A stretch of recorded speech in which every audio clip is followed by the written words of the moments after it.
A tower clock is a clock which is intended to make the time known publicly either by striking on a bell or bells, showing the time on an external exposed dial, or both. Turret clocks spread throughout churches, monasteries, royal palaces, country house stable blocks, factories, barracks, and all places where there was a large number of people working together. In the village, like the town, the church clock regulated the affairs of people meeting together. Turret clocks were set from a sundial, which meant the clocks in towns across the country did not tell the same time due to their different longitudes. Differences across the UK could be up to 30 minutes, but this was quite adequate for local use since no one could travel fast enough to suffer. In the 1830s, when trains started to run across the country, a common railway time was agreed in the 1850s, leading to Greenwich Mean Time being adopted as the national standard in 1880. It wasn't until early in the 20th century that the church clock declined in importance. Thanks to imports of cheap pocket and wristwatches, many people started to use their own timepiece, their greater convenience leading to a decline in the need for public clocks. Parish records show that a church clock existed in 1625. However, by the 1820s the clock needed repair, but the vestry decided not to pay for further repairs. A new clock, which is a clock you see today, was commissioned in 1834 and made in Winterton by clockmaker John Robinson and machine maker Matthew Beacock. It cost £90. Lady Boynton of Winterton Hall gave £50 and the rest was from public subscription. Robinson was a local clockmaker and the forefathers of the Tate family were subsequently clockmakers in Winterton. It's unique, and I think that Robinson, though he was a clockmaker, he wasn't skilled in the heavy work involved, so he co-opted Matthew Beacock to help him with the heavy blacksmithing work, and it's a joint effort. This is confirmed by an inscription on the pannion bob. November the 1st, 1834, J. Robinson and M. Beacock, Fessett.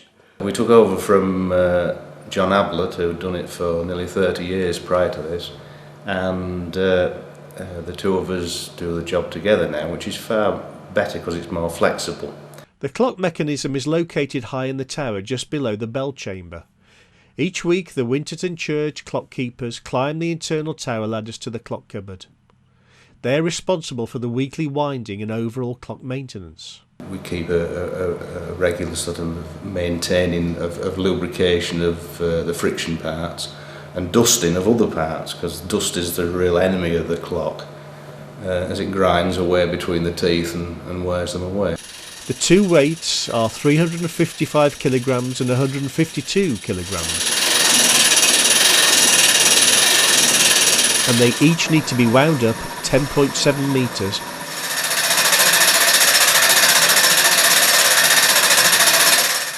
The clock train on the hour releases the striking mechanism, and the striking wheel has gates in it of different durations to give you your 1 o'clock, 2 o'clock and so on.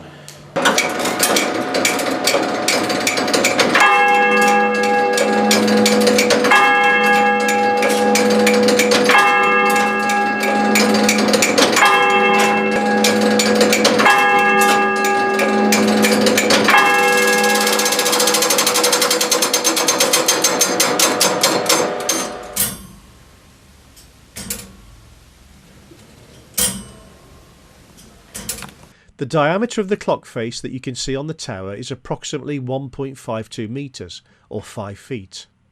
A new clock face was installed in 1936 and has been repainted during the 2014 restoration.